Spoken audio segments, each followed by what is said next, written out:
Okay.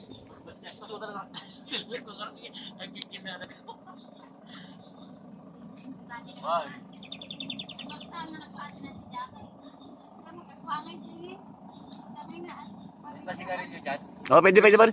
Pwede naman. Open air naman 'to eh. Yan po, makikita niyo po ang tanim ng ubas dito sa Kuya Danis Ancheta. Isa sa mga kuya natin. Yan, tingnan niyo po ang ubas dito. Localized, pero tingnan niyo naman po. Talagang napakatamis ng ubas. Ay, pwede tikman yan pare. Pwede tikman yan. Oh.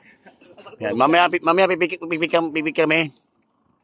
Try kami pumitas. Yan po, tingnan niyo po. Ang ubas na naririt. Yan, tingnan niyo po. Iba ang dating ng ubas dito sa ating Ancheta Farm, Grape Farm.